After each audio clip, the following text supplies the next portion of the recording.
vakaras. Labas vakaras. Labas. Kas čia skambina? Rasa. Labas, Rasa. Labas. Ir ką tu šiuo metu veiki? Tu kažkaip net, žinok, nušvito mūsų veidai, nes supratom, kad turim kažkam padovanoti arba skėtį, arba Rasa, į kurį miestą tu norėtum ateiti pas mus, pas radistus Go Black? O Kaune kada bus? Kada pas mus Kaune bus? Man atrodo, kad penktadienį, žinok. Tuoj palauk. Ketvirtadienį bus Vilniui, šeštadienį bus Klaipėdai, ar ne? Jo, žiūrėk. Nu, radistas to. Kaune bus ir 12 dieną, šeštadienis. Tinka? Tinka. Kaitų paina. Rasa. Taip. Gal tu galėtum papasakoti apie savo audringiausią seksą?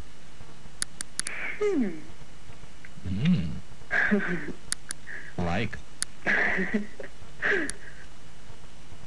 Dabar galiu prisiminti. Ar turėjai kada seksą su nepažįstamu vyru? Seksą, po kurio netgi telefono numeriais neapsikeitėt? Tokio ne. Arba kad susitikote tiesiog, papasakok apie vienadienį savo nuotykį. Buvo jau toks vėlokas vakaras ir susirašiau su tokiu vienu vaikinu. Vis bendravom iš anksčiau ir jisai pasakė, kad jisai gali atvažiuoti.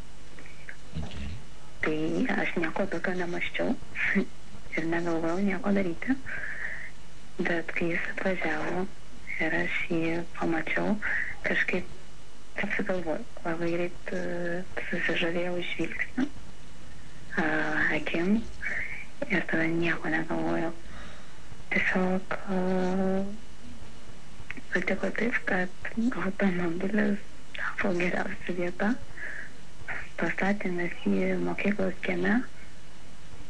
Na, paskui mes mylėjomės. Jis bučiavo mane, aš bučiavau jį. Liečiau, jis lietė mane. Bučiavo kaklą, lūpas, krūtis, pilvą. Ir dar šiek tiek žinau. Tada buvo taip karšta, kad mes atsidarėm duris.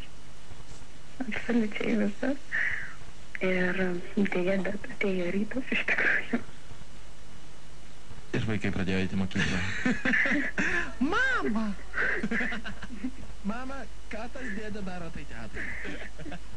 Kodėl ji taip verkia? Ne, mama, ką tu čia darai? Klausyk, gal galėtum... Matai, praeitą mergaitę, kuri mums skambino, ji buvo labai prasta aktorė. O tu galėtum su mumis pažaisti seksą? Ar tu galėtum simuliuoti savo orgazmą telefonu? Tiesą sakant, nežinau. Pabandom? Nes nepabandom. Padėsit? Aš manau, žinoma, kad padėsime. Ok. Įsivaizduok, kad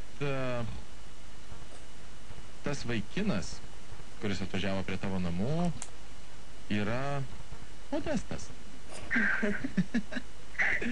Su gražiu megztiniu. Su gražiu, labai gražiu megztiniu. Šona pašukuotais plaukais. Ir jis priėjo prie tavęs, tu buvai prie laiptinės ir jūs supratote, kai jūsų akis susitiko, jūs supratote, kad pažinties šiuo atveju visiškai pažintis nebūtina. Jūs tiesiog supratote, kad jūs vienas kito trokštate labiau nei bet ko kito. Ir kažkaip tai pasidarė labai karšta, bet nebuvo durelių, kurias galėtumėte atidaryti, todėl teko nusimesti drabužius. Tu pasakė jam, noriu tavęs, o jis pasakė, kur tu tai nori padaryti, ir tu jį tiesiog įsitempė į laiptinę. Žinai tą jausmą, kai labai baisu būti užkluptam? Žinau.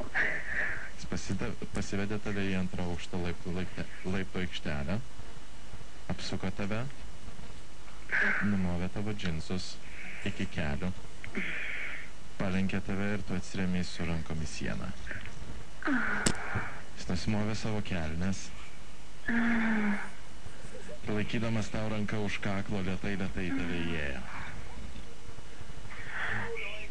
Ir tu jam pasakėjai.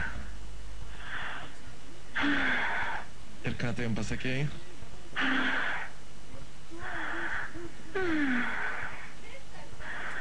O jis pasakė, kad dabar tai aš tave išdulkinsiu. Ir jis griebė už tavo užpakaliuko vieną ranką, kitą pakišo po tavo bliskutę ir paėmė tau už krūties. Ir jis vis greitėjo ir greitėjo. Ir tu išgirdai, kad kažkas už durų lyg žiūri per akutę, tačiau tau tai nerūpėjo. Ir jis vis greitėjo ir...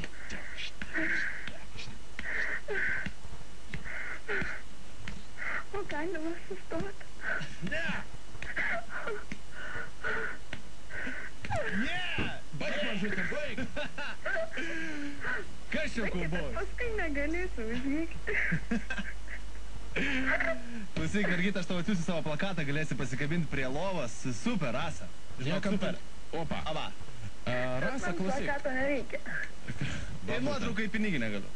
Ne, man atrodo, kad tu gal kaip nors kitaip nupirksi savo, supranti, parodysi savo padėką. Klausyk, Rasa, nedėk ragelio, mes dabar to pagrosime muzikos, ir susitiksime su mūsų klausytojais jau iš karto po muzikos. Jo. O aš dabar ateinu pas tave pabandyti tave įrašyti. Ne, nuvers vazos eidamas. Ok, Rasa, nedėk ragelio. Jėzus Marija. Šaunolė. Mobilė linija yra labai. Niekada neturėkite reikalų su mobilė linija. Bounce to the beat, people hands up. Everybody in the place stand up and jump and shake and rush the club. Till the whole entire building is rammed up. And there's nothing you can do to hold them off.